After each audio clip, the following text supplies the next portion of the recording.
Hello, so today I'm going to be putting together an analog collage, and as you may remember from a previous video where I did a go through of source material and come up with some instant ideas, I did actually come up with one that I said I would come up with, where I'd got this main part of the image and I thought I'd putting this in the background and having that even though it's a separate image to that, free floating around the area where the snake is. And while I was looking through this, I thought I could possibly do something with the space here. So maybe some of the image from here, or something like this city image, just as something a little odd extra to put in there. So get my trusty blades, and this one needs changing, so instead of going through the hassle of taking that off, actually no, I will take it off on the video so I can show how the blades come off these. So I just lift up and slide out. It can be a bit tricky, and it just comes off, and then I will just slide that back on. No hassle, and I can use the paper from the new one to dispose of the old one. The reason why I need a brand new, it's always good to have a newish and as sharp a blade as possible, for obvious reasons. So I'll try and cut in here as close to the page fold as possible. That way, even then there's still a little bit of tearing necessary. And get this to one side. So I now have here this part. So just to make things easier, I will just quickly cut around here.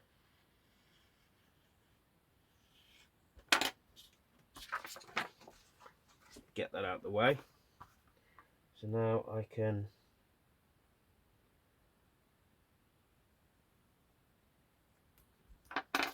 cut this one. The reason why I'm cutting this away from here is this is going to be the backing.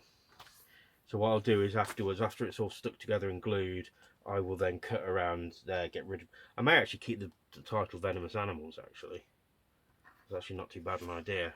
See how ideas come as you go.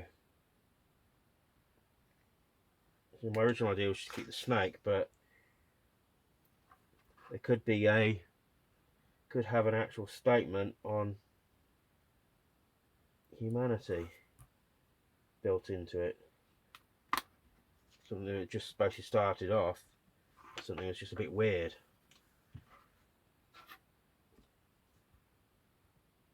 So cutting around these people isn't too hard. I'm going to run into trouble here. So what I'm going to do is I'm going to lose this guy, just to make things easier on myself, and the fact that he's not necessary for what I want to do with the piece.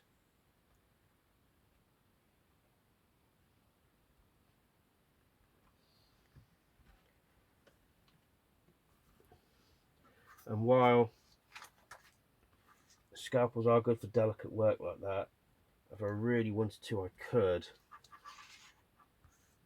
I just don't feel the hassle is worth it for it. So if I can lose an unnecessary item, I will.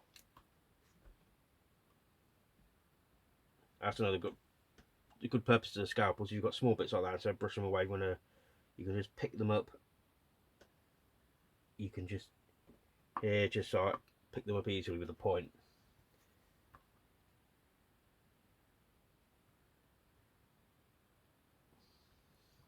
Something like this is definitely not scissors work. Something like that, it's around here could have been, but here you have to be very, very good with scissors. which some people are, and I'm not, or I haven't put that kind of practice in.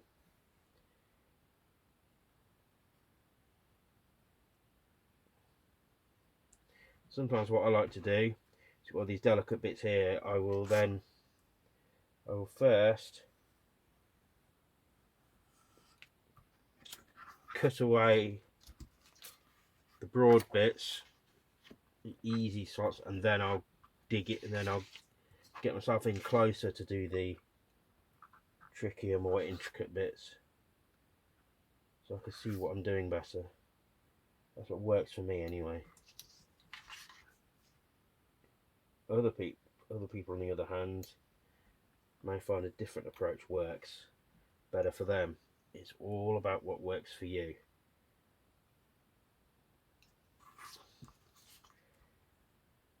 I'm doing this for a video, so I'm doing this a little quicker than I actually would have ordinarily, so I can talk through what I'm doing instead of I haven't figured out yet or looked into yet how to do the sped up image, sped up video of me cutting stuff up. That's something that may come in the future.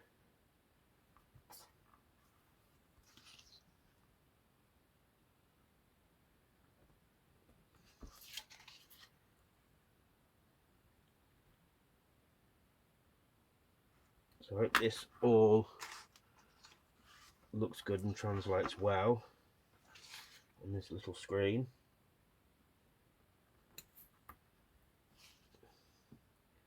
Because this is basically based on the Romans.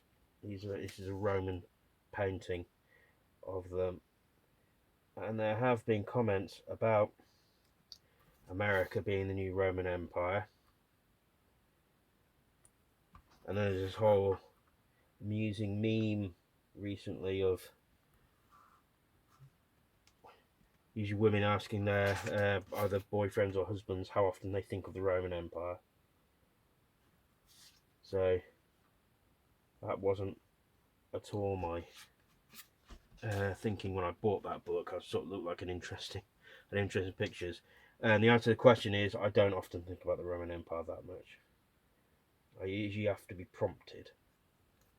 Something usually has to put it in my mind. If anybody was at all curious.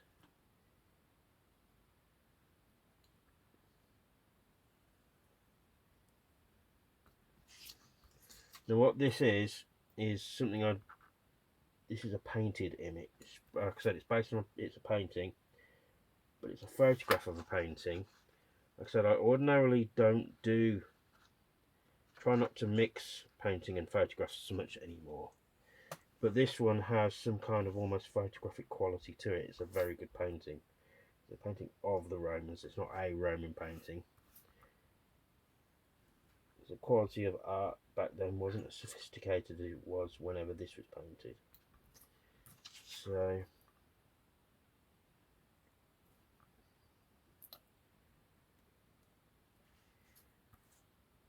because I like the reason why I don't mix stuff that's been drawn or painted with photography so much is, unless you've got one here that doesn't look too, it's a very good quality painting, it's a very skilled painting.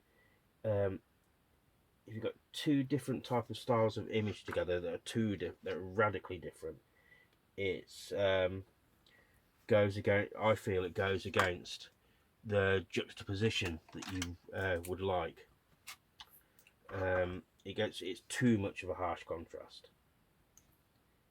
So unless that's specifically the look you are going for.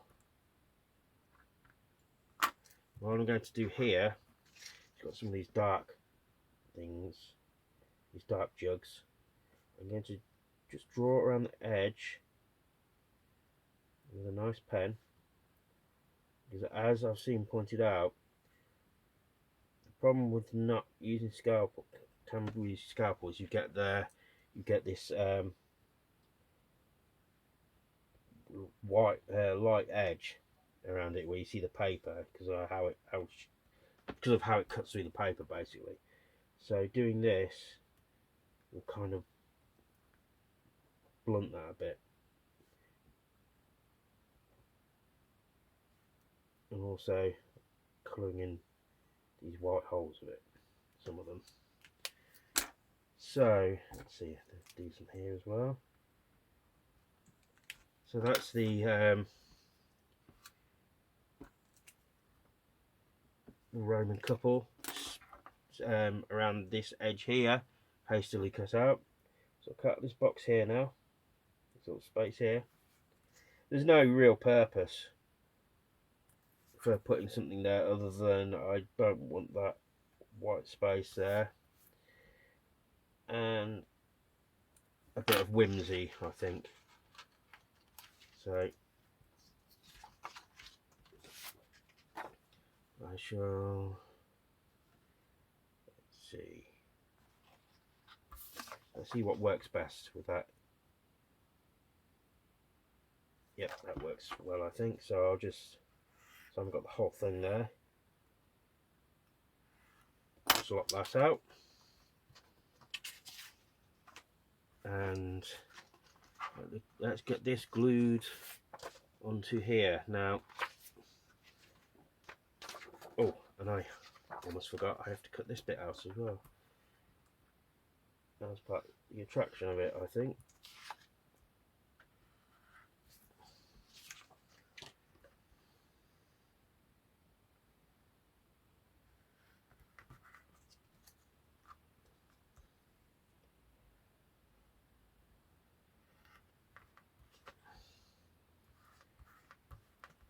Now, I admit I haven't been quite delicate about this because I'm doing this very quickly. So, and I apologise if my head is getting in the way. I can't see as well from here because I've had some comments saying I can't see what's going on. So I've tried to make this in line with the camera. Right, so that's cut out now. So I have a cutting board, but I don't necessarily have a gluing board. I always forget to get one of those, or I should really use just a scrap bit of, you know, just a bit of thick card. But for this time, I'm getting rid of this piece of paper now that it's done with, so I'll use that to glue. So sometimes I'll use the back of my cutting board, but this is a nice table surface. I don't want to get Pritt stick all over it. A little bit there. Get the image of the football game, and I want to get this guy's hat in there, but I want it to be obvious that it's some kind of game going on. So what's going on down their feet, I don't know, but what can you do? So to make this easier to deal with, now I shall quickly lock that out there, and I'm going to cut around here using a ruler once I am done, but that is not in this room right now. So let's see how this will look together. I think this will look quite good, don't you? So is this side here, edge here is a bit fairy, so from it being torn, so I shall just trim that nicely.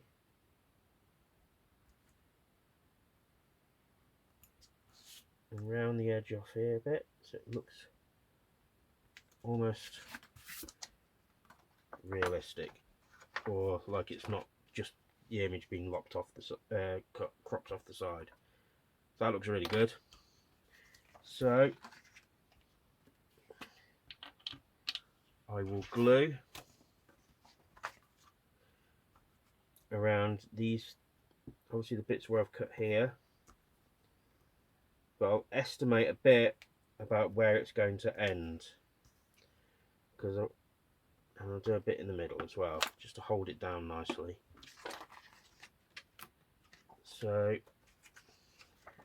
Now, let's see how well this goes together. Nice first time. And so a technique I've discovered by watching other YouTubers like Flanzella recently is the whole thing of using, she likes to use a roller. I do have one of those, which wasn't the reason why I bought it. I actually bought it for doing tiles on the bathroom floor and didn't end up getting used for that. But I've never had the need for that. But maybe at some point I will probably see how well that whether that would work, especially with maybe some bigger pieces. And this here is small enough. I'll just actually rub it on the Crit stick, and there we go. And that is that. And I shall now just sign it. Where shall I put my signature? Put it down by her foot. So sometimes I don't always put right down the bottom corner there. I sometimes do, but sometimes I will put it within the image a little. So I saw Winston Smith had done that, and the reason why you could put it in, if you put it right at the bottom there, it's easy for someone using it or yoinking it to crop it off and maybe take it as your own. Or just not. I like so I can easily say, even if the wherever it's been used hasn't been giving me credit, I can look. There's my signature. But here it is. I shall wait till the glue's set a bit to cut around the edges, but I shall cut at this point. So at this point, so you've still got the venomous animals, and cut around there, and that'll be a nice size and shape of image. So if you can see here, and I hope that has been at all helpful in how my rather strange thought process goes. I hope this might give you any ideas. See and let me know if you like this piece, or if you like any of my technique or anything. And of course, like, share, and subscribe. My link tree is in the description, and that will give you links to my merch and my socials and everything. And I shall hopefully hear from you soon. Thank you.